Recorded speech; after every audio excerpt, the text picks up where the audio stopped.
International masters league cricket තරඟාවලියේ දෙවන අවසන් පූර්ව තරගයේදී ශ්‍රී ලංකා මාස්ටර්ස් කණ්ඩායම පරදා ලකුණු 6කින් ජයග්‍රහණය කිරීමට බටහිර ඉන්දියා ගොඩ මාස්ටර්ස් කණ්ඩායමට ඊයේ හැකි වුණා.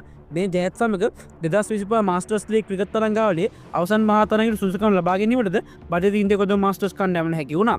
රායපූර් පිටියේ පැවති තරඟයේ කාසිවාසයේ දිනු ශ්‍රී ලංකා නායක කුමාර සංගක්කාර පළමුව පන්දුවට පහර දීමට කොදවුවන්ට ආරාධනා කළා. ඒ අනුව ඔවුන් නියමිත පන්දුවර 20 අවසානයේදී කල්ලු 5ක් දැවි ලකුණු 179ක් රැස් කරගත්තා. නායක බ්‍රයන් ලාරා ලකුණු 41ක් රැස් කරේ පන්දු 33කදී. ඔහුගේ ඉනිමට 4 පාර 4ක් හා 1 පාරක් ඇතුළත් වුණා. දිනේෂ් රාම්දින් පන්දු 22කින් ලකුණු 50ක් රැස් කරේ 4 පාර 4ක් හා 6 පාර 3ක් සමගින්. පන්දුවේමේදී නුවන් ප්‍රදීප් ලකුණු 40කට එක් අඩුල්ලක් බිඳහෙළුවා. පිළිතුර ඉනිම ආරම්භ කරපු ශ්‍රී ලංකා මාස්ටර්ස් කණ්ඩායමට නියමිත පන්දුවර 20 අවසානයේදී කල්ලු 9ක් දෙවි ලබාගත හැකි වූයේ ලකුණු 173ක් පමණයි.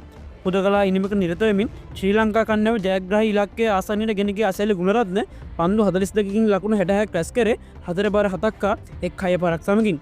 ඉසුර උදාන ලකුණු 21ක් රැස් කරේ පන්දු 10කින්. ඔහුගේ ඉනිමට 1 7 පාරක් හා 6 පාර 2ක් ඇතුළත් වුණා. පන්දු එීමේදී ටිනෝ බෙස්ට් ලකුණු 27කට කල්ලු 4ක් දවා ගත්තා. තරගෙන් පසුව නායක කුමාර සංගක්කාර කියා සිටියේ තරඟ පරාජයට හේතුව ශ්‍රී ලංකා පිතිකරුවන්ගේ දුර්වල ප්‍රතිකරණ බවයි.